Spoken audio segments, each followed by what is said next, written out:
I grew up on stories of heroes, the chosen one who had a destiny with a capital D, who goes through various trials and tribulations before achieving or winning or saving the day. Think of Luke Skywalker, son of the evil Emperor Darth Vader, but he became a Jedi for good, destroying the Death Star and saving the world. The hero is always exceptional, the only one who can fix the great wrongs. These stories, this archetype of the hero, is so powerful. We're told that this is the best way to be special, to be exceptional, to be the chosen one, the one destined for greatness.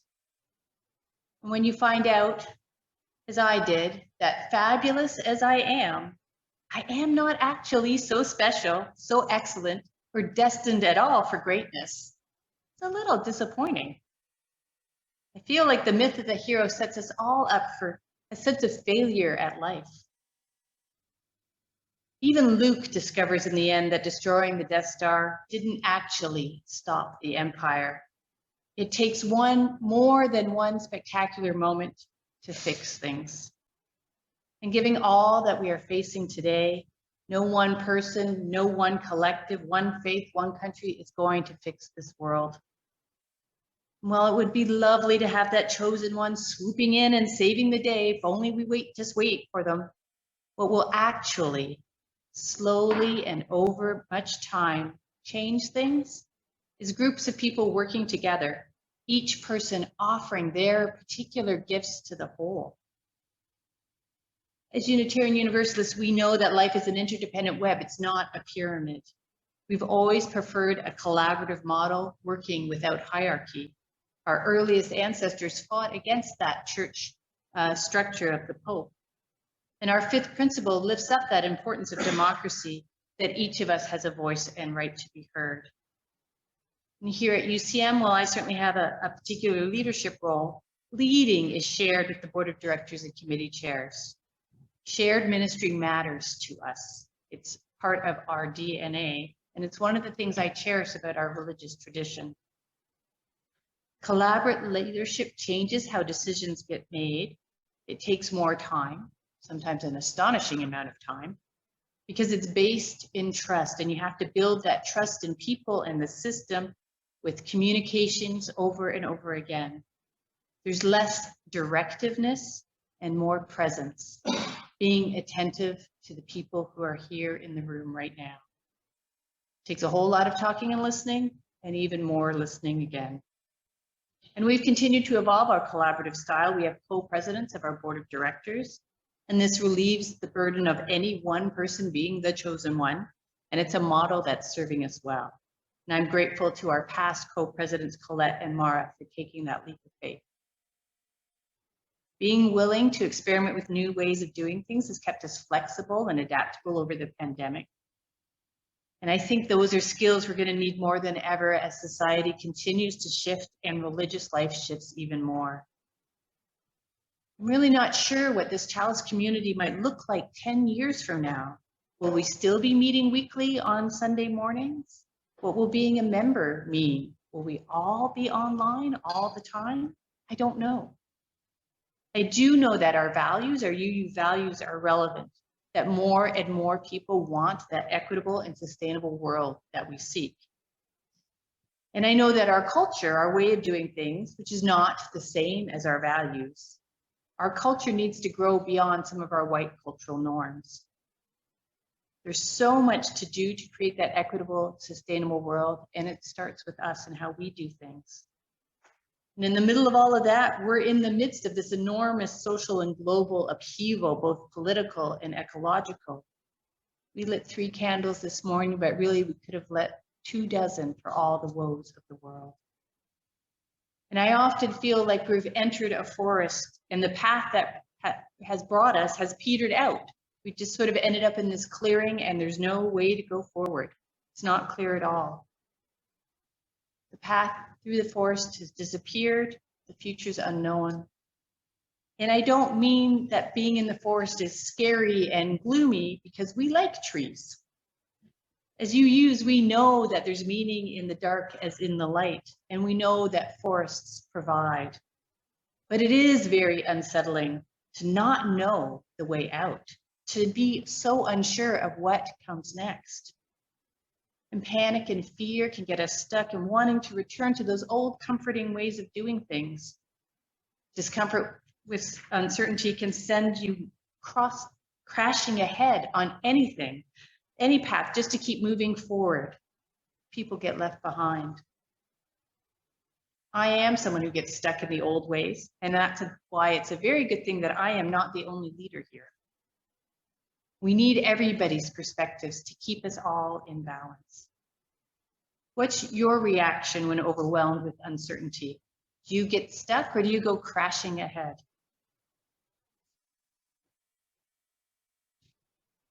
I think the best thing that we can do is to just stop for a time in this clearing in the forest. Let everyone catch up and catch their breaths. We can build a fire. Bring the children and the elders close to the fire for warmth. You can take some time to cook a meal, nourish yourself, sing a song, dance a little. Catch our breath, regroup, and check in with one another. Tell our stories around the fire, listening to one another, discerning together where we might go next, what next might look like. I invite you to think about what you need from this chalice community right now as we sit in the clearing by the fire.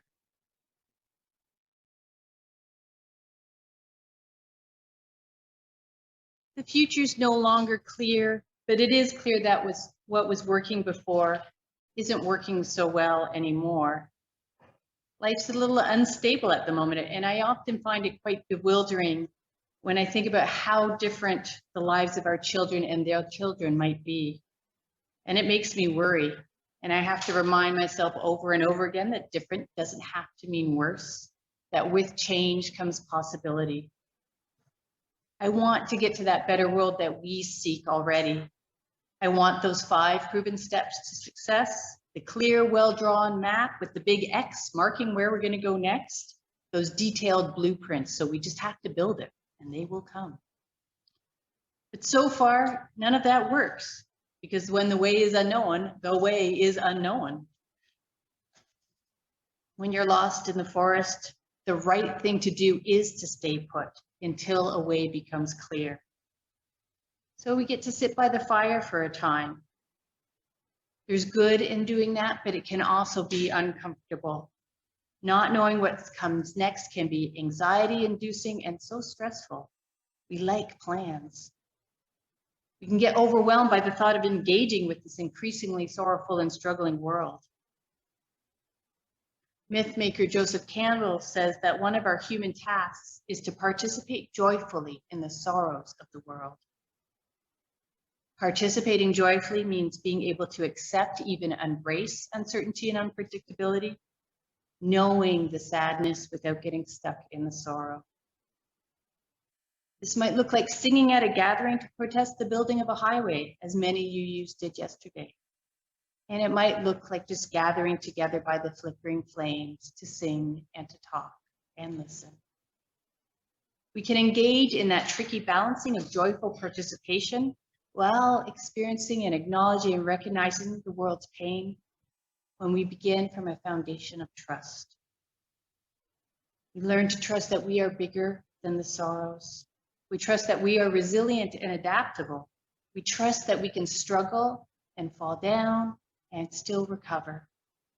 We trust that we have others around us, that we belong somewhere. Then we can participate with joy. I think one way that trust grows is through the collaborative leadership I spoke about earlier, leading through listening. Listening is at the core of being a healthy community, and really it's at the core of any strong relationship. Listening is at the heart of so much of what we do as people of the chalice. Each week you offer me the honor of listening to these hesitant, awkward words. And I only succeed, I think, if I spend much more of my time each week listening to you. This fall, I've been hearing much hope and energy and excitement as we're finally back together in a way that feels right. And I've also been hearing how tired so many of us are. It's a big thing to be living in this time of systems failures and climate change, bottomless information and limited wisdom. How do we begin to do anything when there is so much to be done? When there's no clear path out of the clearing, it feels like there's multiple paths that we could go in any direction. Ojibwe writer Richard Wagamese tells a story of visiting a friend when he was overwhelmed about what he could do to help his people. He says, I didn't know where to put my energy first. I couldn't determine the proper course. So he and his friend Lorraine go for a walk along a quiet river. And Richard tells her about wanting to be a force for change, wanting a better world, not just for his people, but for all, and feeling so discouraged. They stop at a little inlet, and Lorraine bends down and picks up a pebble and smiles at Richard. This is how you change the world, she says. She tosses the pebble into the water. The ripples spread out from the splash, ringing their way out. The smallest circles first, says Lorraine. The smallest circles first. Change happens when we focus on what is within our circle of influence. When we do the small things we can do, while it won't solve everything, those small circles ripple out. So even as we sit by the fire, taking a moment, letting everyone catch up, these actions of care and compassion ripple out. Smallest circles first. As a chalice community, as a group of people on a mission for a more equitable and sustainable world, what we do matters. How we do what we do matters. We are learning to go fast by going slow, by taking our time to shift our culture to better express our values, to be more inclusive. We're learning to handle the unpredictability of now, to joyfully face that uncertain future that is filled with possibility as well as sorrow. We build trust through listening, through caring for each other. And as we sit by the fire, listening to one another, listening to the needs of the world, we will discern the way forward. A path will open. This I know.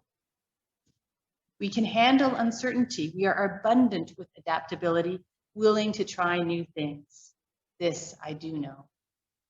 An equitable, sustainable world is possible, and we can help create it, one small rippling out circle at a time. This I know. So say we all.